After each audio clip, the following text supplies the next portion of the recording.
உங்களை ரொம்ப பிடிச்சு உங்ககிட்ட ரொம்ப நல்லா பழகிட்டு இருக்க ஒருத்தவங்க திடீர்னு உங்களை அவாய்ட் பண்ண ஆரம்பிச்சிடுறாங்க. உங்கள் மனசு என்ன பாடுபடும் இல்லையா?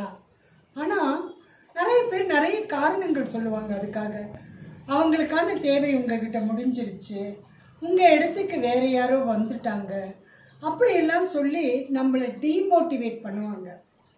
பட் ஒன்று புரிஞ்சுக்கங்க, அப்படி ஒருத்தவங்க திடீர்னு நம்மளை அவாய்ட் பண்ணி அப்படியே ஒதுங்க ஆரம்பிக்கிறாங்கன்னா இதெல்லாம் காரணமாக இருக்க முடியாது. அது தவறான ஆளுங்க தான் அப்படியெல்லாம் பண்ணுவாங்க. உண்மையிலேயே நேர்மையாக உங்களை நேசித்த ஒருத்தரால் மனசார அப்படி உங்களை அவாய்ட் பண்ணவோ ஒதுங்கி போகவோ முடியாது. அது வெறும் நடிப்பாக தான் இருக்கும். ஏதோ சூழ்நிலை காரணமாக அவங்க அப்படி நடந்துட்டுருப்பாங்க.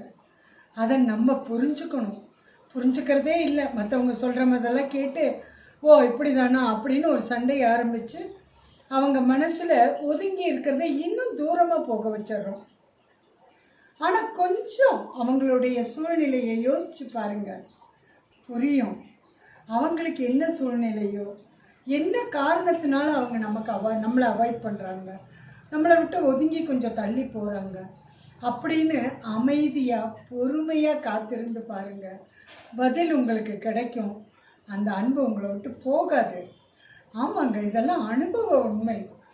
அப்படி போகிறாங்க, அப்படி அவாய்ட் பண்ணுறாங்கன்னு அந்த நேரம் ரொம்ப அடிபட்டு துவண்டு போயிடுறோம். என்ன பண்ணுறதுனே தெரியாது, பைத்தியம் பிடிச்ச மாதிரி ஆயிடுறோம். ஆனால் அதையவே கொஞ்சம் பொறுமையாக ஹேண்டில் பண்ணி அதுக்காக சண்டை போடாமல் நான் இருக்கேன்னு போய் அவங்கள கம்பல் பண்ணி பேச வச்சோ திரும்ப திரும்ப நம்மளை அவங்களுக்கு ஞாபகப்படுத்திக்கிட்டோ இருக்கிறதுனாலையெல்லாம் இந்த அன்பு நமக்கு நிலைக்காது. அதை விட அமைதியாக இருங்க. என்ன காரணம்னு அவங்களே சொல்கிற வரைக்கும் காத்திருங்க. கண்டிப்பாக சொல்லுவாங்க, தெரியுமா? கண்டிப்பாக சொல்லுவாங்க. அப்படி சொல்ல முடியலைன்னா கூட இந்த நடிப்புக்காக அவாய்ட் பண்ணாங்க பார்த்தீங்களா, அந்த 2-3 நாள்.